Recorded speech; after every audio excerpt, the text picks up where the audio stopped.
अरे भाई, पाकिस्तान पर इतनी नवाजिशात आखिर क्यों? अचानक से ऐसा क्या हुआ कि पाकिस्तान में सऊदी अरब ने 24 अरब डॉलर्स, यूएई ने 22 अरब डॉलर्स और चीन ने इब्तदाई तौर पर 58 अरब डॉलर्स की सरमायाकारी का ऐलान कर दिया? क्या ये सिर्फ वादे हैं या फिर वाकई पाकिस्तान में ये दोस्त ममालिक इन्वेस्ट करेंगे? अगर वाकई करेंगे तो अचानक पाकिस्तान से इस कदर मोहब्बत जागने की वजह और मिलियन डॉलर सवाल ये है कि पाकिस्तान को इस इन्वेस्टमेंट के बदले क्या करना होगा। आइए जानते हैं। तो व्यूअर्स, दोस्त ममालिक जो पाकिस्तान के लिए खजानों के मुंह खोल रहे हैं ना, उसके पीछे है आलमी और हमारे खित्ते से जुड़ी सियासत। चीन, रूस, सऊदी अरब, यूएई, कतर और ईरान पर मबनी एक नया ब्लॉक बनाया जा रहा है। जाहिर है ये ब्लॉक अमेरिका के खिलाफ बन रहा है। ये सब मुल्क अमेरिका के खिलाफ इकट्ठे हो रहे हैं। ऐसे में ये ब्लॉक पाकिस्तान के बगैर नामुकम्मल रहेगा और कभी अपने मकासद पूरे नहीं कर सकेगा। इसीलिए पाकिस्तान को इसमें शामिल करने के लिए मुकम्मल जोर लगाया जा रहा है। पाकिस्तान की कमजोर मईशत को मजबूत करने का प्लान किया जा रहा है।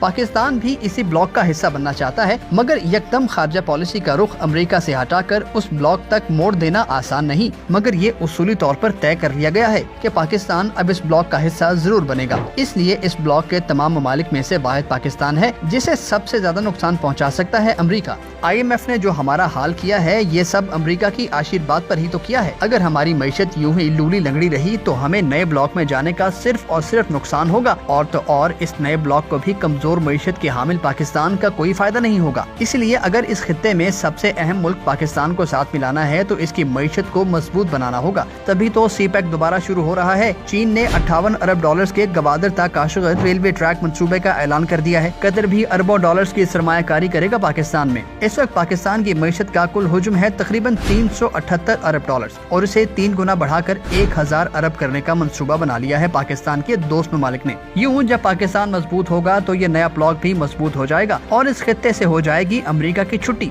मगर ये सब तभी मुमकिन है जब पाकिस्तान में अमन और इस्तेकाम हो, खासकर सियासी इस्तेकाम, और ऐसा ना हो पाए इसलिए पाकिस्तान में दहशतगर्दी दोबारा शुरू हो गई है। जहां सियासी इस्तेकाम तो ना तो वो पहले था और ना अब है, मगर 9 मई के बाद से बहुत ज्यादा सुकून है। इमरान खान जेल में है और नाअहल हो चुके हैं, मगर दोस्त ममालिक और पाकिस्तान के बड़े इस बात पर मुत्तफिक हैं कि पॉलिटिकल स्टेबिलिटी तब ज्यादा बढ़ेगी जब इलेक्शंस लेट हो जाएं। निगरान हुकूमत सर धुन के अपने धुन में मगन रहे और उसके साथ ही इस धुन की पक्की भी। इसीलिए इलेक्शंस कम से कम फरवरी तक तो नहीं हो रहे। मार्च में है सेनेट के इंतखाबात और जब कौमी और सूबाई असेंबलियां होंगी ही नहीं तो सेनेट इलेक्शंस भी नहीं हो पाएंगे। इसलिए फरवरी 2024 तक इलेक्शन कराने का प्लान है और अगर इसके बाद भी बिना इलेक्शंस काम चलाया जा सका तो चलाया जाएगा। हो सकता है मौजूदा निगरान सेटअप 1.5 से 2 साल तक रहे ताकि मुल्क की मईशत ट्रैक पर आ जाए और फिर इंतखाबात कराए जाएं। और अगर ये सब हो गया और मुल्क की मईशत भी बेहतर हो गई तो पाकिस्तान में शख्सी आज़ादी और फ्रीडम ऑफ स्पीच शदीद मुतासिर होगी। इस बारे में आपकी जो भी राय हो हमें कमेंट करके बताइए और हाँ, वीडियो को लाइक और शेयर जरूर